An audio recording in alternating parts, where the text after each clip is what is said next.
À chacune et chacun d'entre vous, chers amis, chers camarades, quel plaisir de nous retrouver, quel bonheur de vous voir ici rassemblés si nombreux, si souriants, si combatifs. Vous aurez été plus d'un demi-million de participants à cette fête de l'humanité.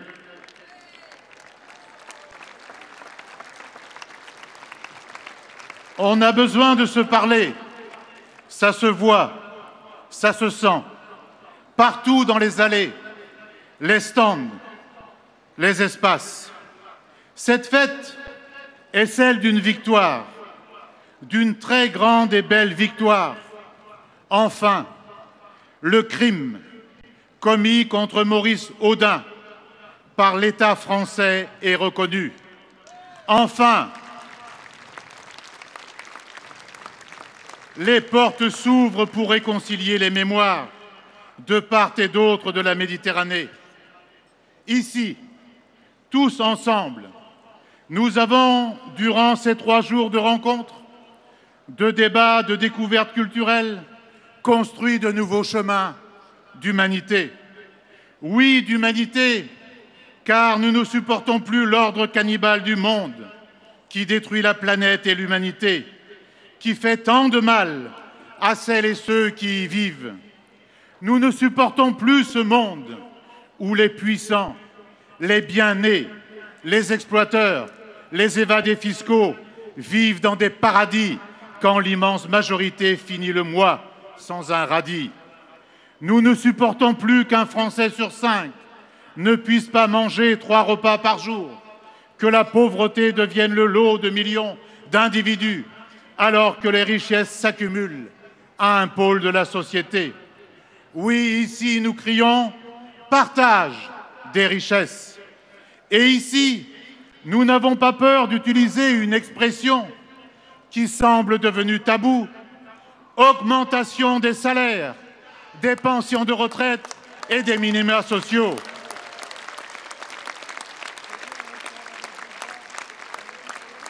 Que valent les dissertations et les artifices autour du pouvoir d'achat quand tout augmente, sauf ce qui constitue la ressource essentielle de nos concitoyens, la paye, la pension ou l'allocation chômage? Oui, tout augmente. Les dividendes perçus par les actionnaires aussi. Et en ce domaine, la France est championne, toute catégorie. Favorisons le travail, nous disent-ils, mais c'est la rente qui se gave. Regardez le plan contre la pauvreté présenté par le président de la République. On prend 4 milliards sur des aides déjà existantes et on demande aux collectivités territoriales, déjà saignées à blanc, de financer le reste. C'est un vrai jeu de bonneteau macroniste. Comment prétendre s'attaquer à la pauvreté quand depuis 1 an, on détrousse les classes populaires pour servir les plus riches? Ont-ils l'intention de corriger cette situation? Bien sûr que non. Pour eux, ce n'est que parole, parole. Les pauvres attendront. Aucune mesure nouvelle immédiate pour soulager des millions de personnes en détresse, traitées d'assistés ou de profiteurs. Nous, depuis bien longtemps, nous avons proposé une solution pour commencer à réduire la pauvreté et tout de suite. Elle est simple, très simple. Augmenter les salaires, à commencer par le SMIC, les pensions et les allocations.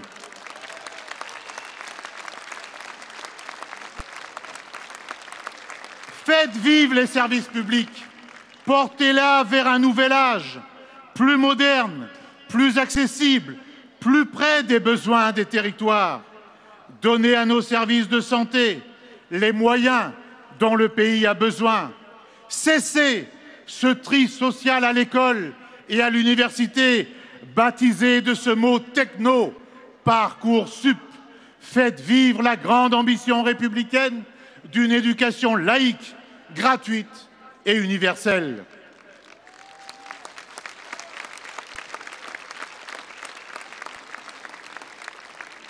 Sortez les hôpitaux et les établissements de santé des logiques d'austérité et de marchandisation.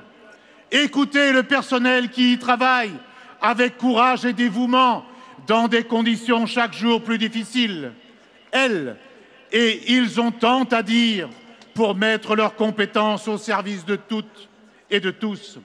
Renouer avec l'esprit qui a présidé dans une France pourtant dévastée à la naissance de la sécurité sociale par le ministre communiste Ambroise Croizat. Oui,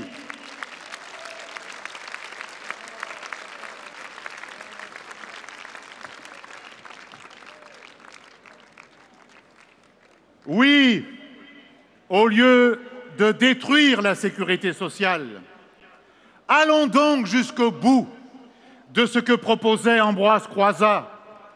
Créons une sécurité sociale universelle, celle qui protège la santé, celle qui améliore les retraites, celle qui permettrait de prendre en charge les personnes âgées, celle qui donnerait les moyens aux hôpitaux et celle aussi qui donnerait à chacune et chacun, tout au long de sa vie, sans exception, un travail et une formation, car nous militons pour qu'il y ait dans ce pays zéro chômeur et chômeuse. Voilà ce que nous dirons ensemble le 9 octobre prochain dans les rues avec les forces syndicales pour la défense de nos solidarités et de nos retraites, de notre système de soins et de tous les droits collectifs. Voilà d'ailleurs, entre nous soit dit, qui serait un projet pour un vrai nouveau monde. Voilà un projet communiste. Chers amis, ici, on l'a bien vu, c'est le grand rassemblement des réfractaires à l'injustice, des réfractaires au désordre libéral et à l'arrogance des puissants, des réfractaires au bruit de bottes. Nous affirmons qu'un monde meilleur est possible. Ensemble, nous travaillons avec conviction, patience et détermination à l'avènement de celui-ci. Notre fête aura retenti de la puissance des grands mouvements d'émancipation mondiaux. Ici, nous avons prolongé ce grand mouvement des femmes, ce mouvement désormais irrésistible, ce mouvement de portée révolutionnaire pour la défense de leurs droits. Notre salut fraternel, notre solidarité active vont aux femmes du Chili, d'Argentine, d'Irlande, aux millions d'Espagnols qui ont battu le pavé contre les inégalités et pour pouvoir enfin disposer de leur corps. À toutes les femmes mobilisées,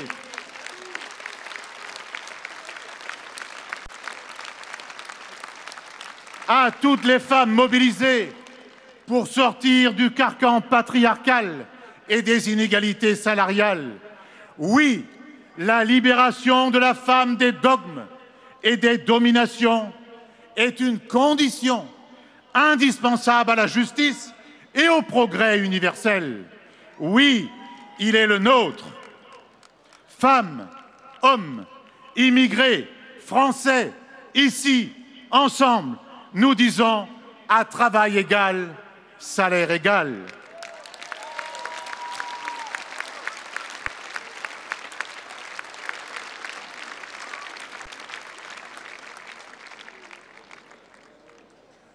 À chacune et chacun, nous disons, comme Jaurès, quel que soit l'être de chair et de sang qui vient à la vie, il porte en lui le droit humain.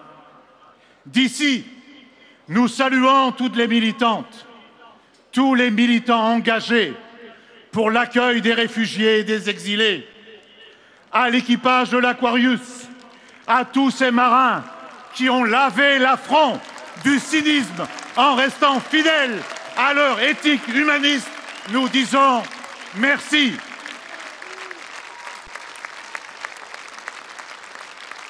Nous adressons notre salut fraternel à toutes ces âmes, à tous ces corps ballottés, de pays en pays, pris en tenaille entre les guerres et les misères, entre un patronat exploiteur et les passions xénophobes. Qu'ils sachent trouver ici leurs frères et leurs sœurs en humanité.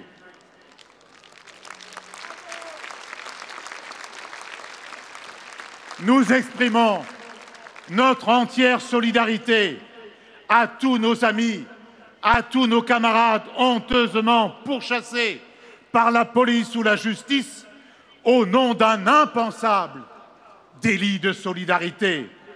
Pour nous, il n'y a pas de délit de solidarité. Il n'y a qu'un délit, le délit d'inhumanité. Celui dont se rendent coupables tous ces lâches gouvernements, dont le nôtre, qui laissent mourir par milliers les exilés dans notre mer commune quand nous avons largement les capacités de les accueillir dignement. Il n'y a pas de vague migratoire, les chiffres le montrent. Par contre, il y a une vague égoïste et malsaine qui submerge les consciences. Mesdames et messieurs, les dirigeants de l'Union européenne, agissez pour faire cesser toutes ces guerres et toutes ces misères. Agissez pour que l'accueil et l'asile ne soient pas que des mots déglutis devant des caméras. Agissez pour de vrais choix de co-développement humain et de solidarité internationale au lieu de piller les ressources des nations et des peuples.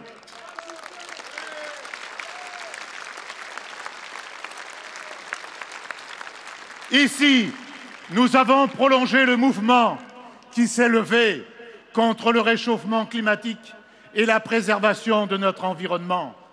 À toutes ces consciences révoltées et indignées par le pillage de notre terre commune et par le réchauffement climatique de cette fête de l'humanité, nous adressons notre salut le plus fraternel. Salut à tous les esprits indignés par les méfaits d'une agrochimie et d'un agrobusiness qui se jouent de la santé humaine, polluent les sols, détruisent la biodiversité pour faire monter les taux de profit. Nous voulons revoir les abeilles, les hirondelles et coquelicots, que les générations futures n'en soient pas privées. Mais pour cela, il faut d'abord penser à sauver le climat et pas le système capitaliste qui porte en lui le risque d'asphyxier la planète, les hommes et les espèces animales, d'éteindre les feux de l'humanité. Pour cela, par exemple, il ne faut pas décider de privatiser la SNCF et d'étaler des files de camions et des autocars sur les routes.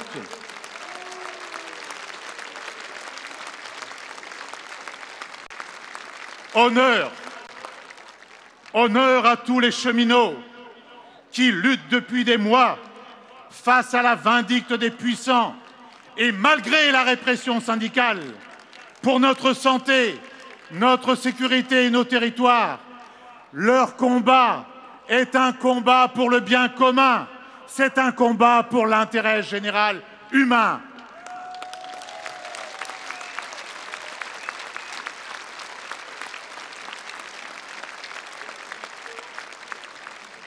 Les entreprises privées qui rôdent comme des vautours autour de notre grande entreprise publique de transport se moquent du climat comme de leur première chemise. Il y a pourtant tant à faire.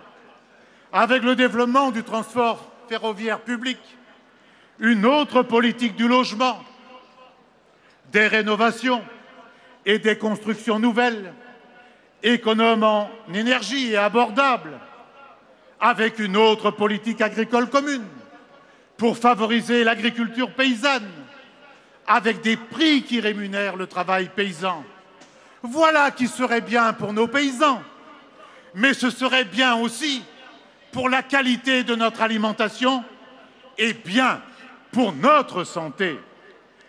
Honneur et soutien à celles et ceux qui, en ce moment même, partout dans le monde, ont le courage de défier et d'affronter l'ogre Monsanto.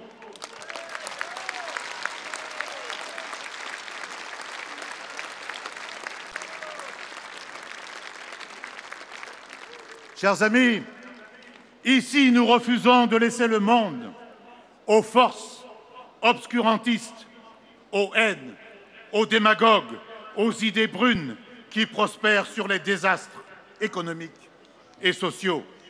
Ici, nous refusons de laisser le monde en proie aux guerres et aux tensions. Nous disons haut et fort solidarité et coopération, paix et désarmement. La France pourrait y contribuer, comme elle a su le faire en d'autres temps.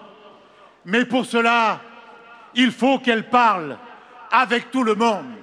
Mais il faut qu'elle parle avec tout le monde en gardant son indépendance et en n'étant pas alignée sur les injonctions de l'OTAN.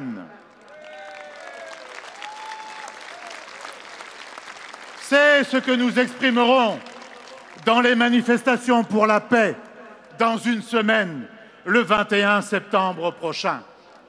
Ici, avec Paul Éluard, nous écrivons à l'encre indélébile le mot liberté.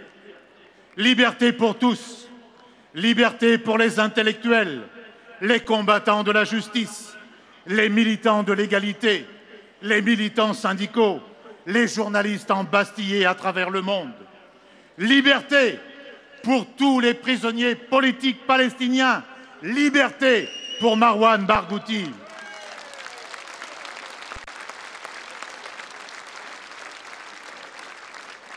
Liberté, liberté pour notre compatriote Salah Hamouri, détenu en dehors de toute règle de droit dans les geôles israéliennes. Liberté pour tout le peuple palestinien, victime d'un gouvernement raciste et colonisateur. Liberté pour tous les embastillés du dictateur turc Erdogan, journalistes, enseignants, magistrats, syndicalistes, parlementaires, dont notre ami et camarade du Parti démocratique, Demirtas. Nous crions liberté, liberté pour notre ami Lula, maintenu en prison précisément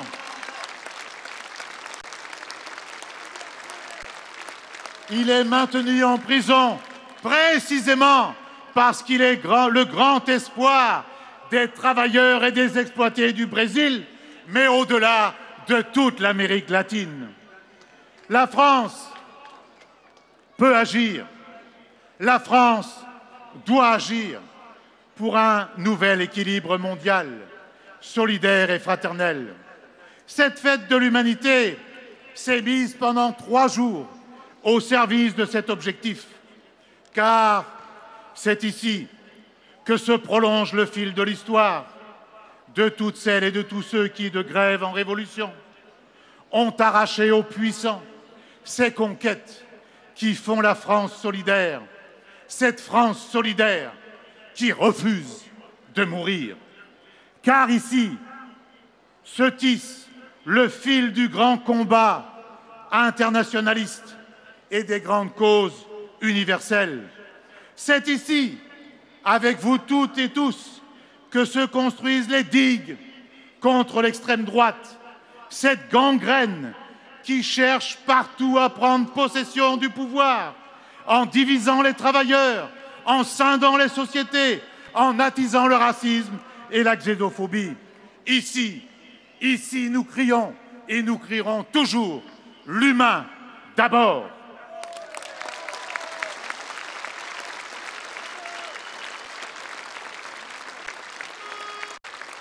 Ici, nous traçons de nouveaux chemins d'humanité.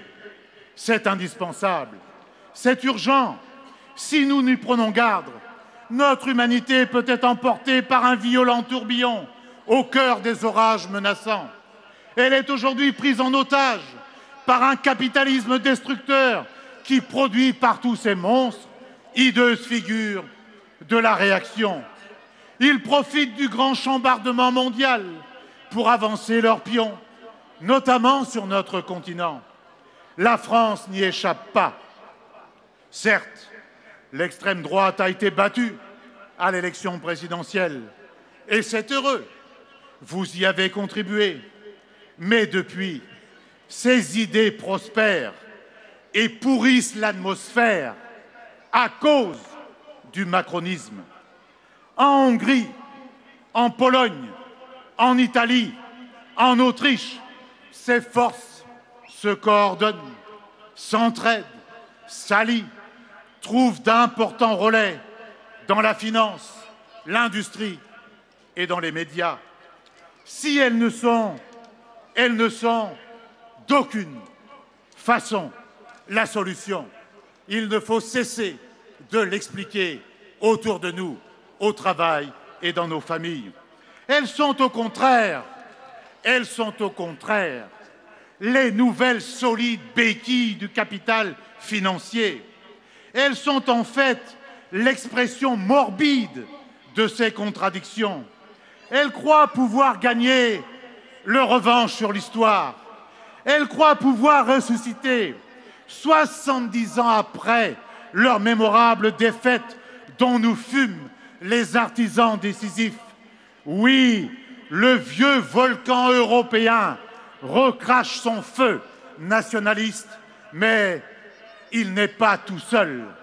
En Turquie, aux États-Unis, en Israël, aux Philippines, en Colombie, au Brésil, des figures de la réaction ont pris le pouvoir.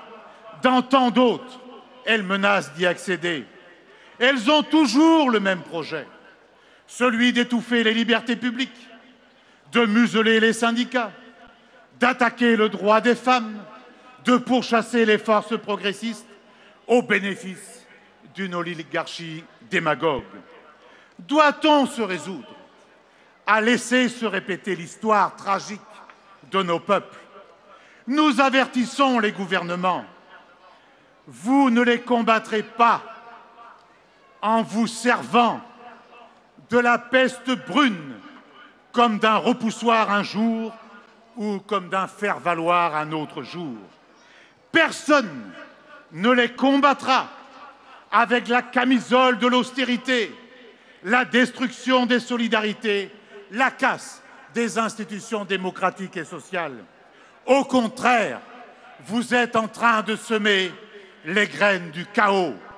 Et ceci se fait à partir d'une thèse, celui du ni droite ni gauche, répété par le président de la République pour se faire élire, mais surtout pour que soit acceptée une politique qui est toujours plus à droite. On connaît bien la rengaine. Dans de nombreux endroits, la droite et la social-démocratie gouvernent ensemble pour faire la même chose. Aux souffrances populaires vient dès lors inexorablement s'ajouter la montée de l'extrême droite, sinistre conséquence de cette confusion entretenue. La politique d'austérité et d'injustice de l'Union européenne, de restriction des libertés, de chasse aux réfugiés sont le carburant des extrêmes droites. La construction européenne elle-même aujourd'hui a promu ce consensus gauche-droite sur tout le continent. Bien avant vous, Monsieur le Président Macron, bien avant que vous n'ayez, avec le succès que l'on sait, ripolliner la vieille hydrée, que droite et gauche pouvaient s'entendre pour défendre les intérêts du capital. Bien avant vous, des dirigeants de droite et de gauche se sont retrouvés sur les mêmes tréteaux pour assurer la promotion des traités européens, dont celui de Maastricht. Bien avant, ensemble, ils ont bafoué le non retentissant des Français et d'autres contre le dernier traité ultralibéral. Et aujourd'hui, tous ces gens n'auraient pas de mots assez durs pour déplorer l'ascension de l'extrême droite, alors que c'est leur politique au quotidien qui lui chauffe la place, que c'est eux, alors, qui portent partout l'écrasante responsabilité de ce que l'Union européenne est devenue, un repoussoir pour la majorité de ses populations. Quel gâchis! Surtout pour ceux qui considèrent, comme nous, que jamais peut-être une autre construction européenne n'aura été si nécessaire. Une construction qui respecte les nations et la souveraineté des peuples. Oui, une autre Europe, une Europe des nations et des peuples libres, associés et solidaires. C'est à sa construction que mes amis Pierre Laurent et Yann Brossat, nous vous invitons à participer et au-delà avec tous nos concitoyens. Tout le contraire.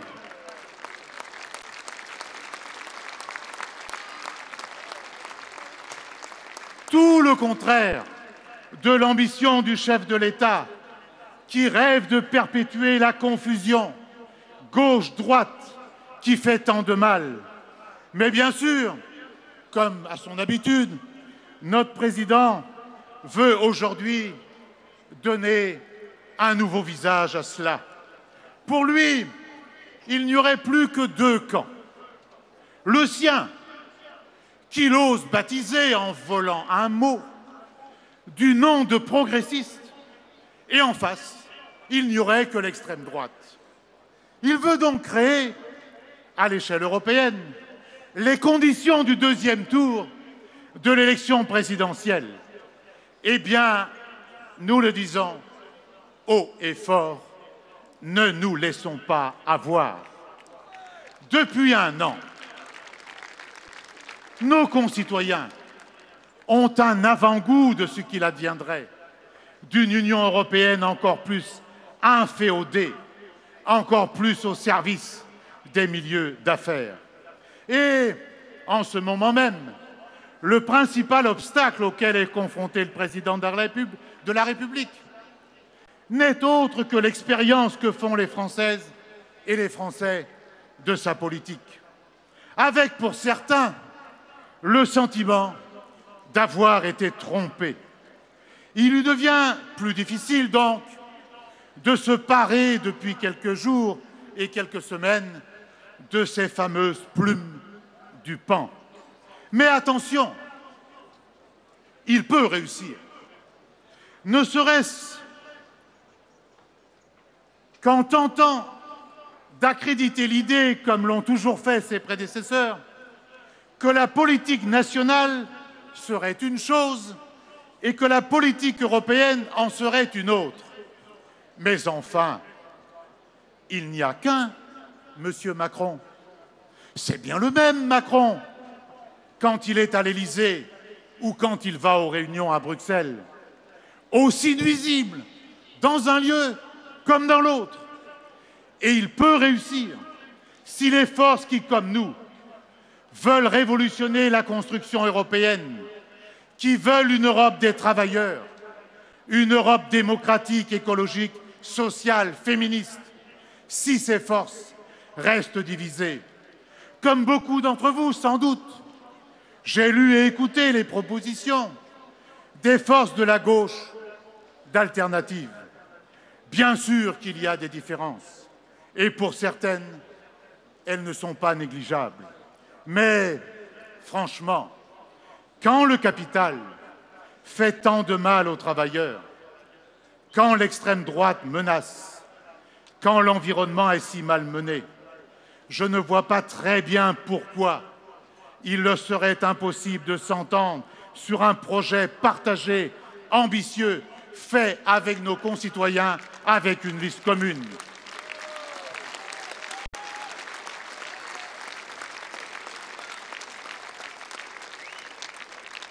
J'ai la conviction qu'aucun n'y perdrait son âme ni son identité, que tous seraient revalorisés parce qu'au plus près des attentes de celles et ceux qui croient en eux. C'est ce qu'a proposé à maintes reprises avec force mon ami Yann Brossa depuis le mois de juin.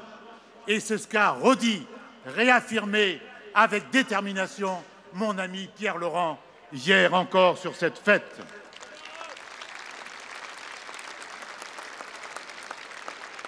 La raison de notre combat pour l'unité est simple. Il va s'agir d'élire des députés européens pour changer le cours des choses.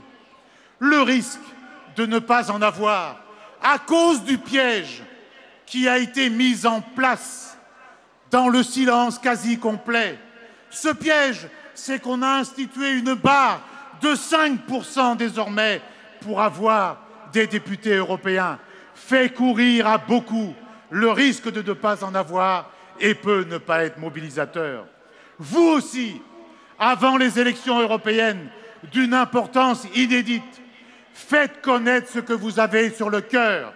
Parlez, débattez, débattons-en, ayons confiance dans la démocratie quand elle est pratiquée par le plus grand nombre.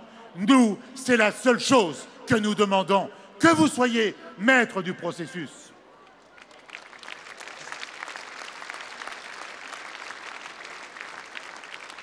Chers amis, chers camarades, il n'y a pas de raccourci possible pour transformer le monde et changer la vie. Il n'y a que le travail patient des militants, des citoyens engagés, des consciences révoltées pour faire progresser nos combats communs. C'est ce à quoi travaillent le parti et les militants communistes. Ce n'est pas un homme ou quelques volontés qui détermineront la nature du pouvoir, mais bien le degré de conscience politique chez nos concitoyens les plus exploités, les plus dominés, toutes celles et tous ceux qui ont le plus intérêt à sortir du système capitaliste. Par nos milliers de bouches, par nos milliers de mains, nos milliers de volontés et d'intelligence, nos actions concrètes dans le quartier ou le village, à l'usine, au bureau, à l'université, au Parlement, avec nos amis André Chassaigne et Eliane Assassi, comme dans les collectivités locales. Nous représentons une force considérable, un collectif puissant d'hommes et de femmes capables de faire monter les exigences sociales, écologiques et démocratiques.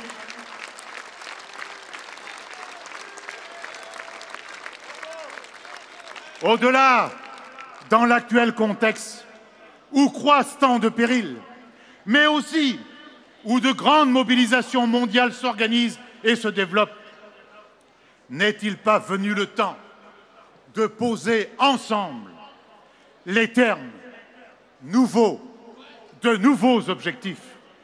Celui de passer, non pas seulement à quelques réformes, mais de passer à une nouvelle société, une autre société, un autre monde, avec un projet portant haut la justice sociale, la justice écologique, la démocratie. Une société et un monde qui refusent la privatisation, l'accaparement des biens et des richesses par une minorité de rapaces. Une société et un monde des biens communs, du partage des richesses, de nouvelles manières de les produire, de partage des savoirs, de partage des pouvoirs. En quelque sorte, un monde du commun. Ce qui s'appelle pour nous ici le communisme, mais ce que d'autres appellent autrement, mais c'est la même chose. De cette fête de l'humanité ensoleillée, nous allons retenir tout cela, des émotions, des rencontres, des joies et des espoirs. Eh bien, elle va se terminer dans quelques heures. Qu'elle vous ait été utile, qu'elle continue d'être utile, utile à vivre et à rêver, comme va le chanter Julien Clerc tout à l'heure. Entretenons ces liens que nous avons tissés dans la fraternité tout au long de cette fête. Et même, allons plus loin, fortifions-les chaque jour, chaque semaine, avec la lecture de l'Humanité et de l'Humanité dimanche. Ainsi, nous resterons en contact. Travaillons ainsi à l'éveil des consciences et à l'action résolue pour inventer ensemble de nouveaux chemins d'humanité. De tout cœur, je vous remercie.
Changer de base, nous ne sommes rien, soit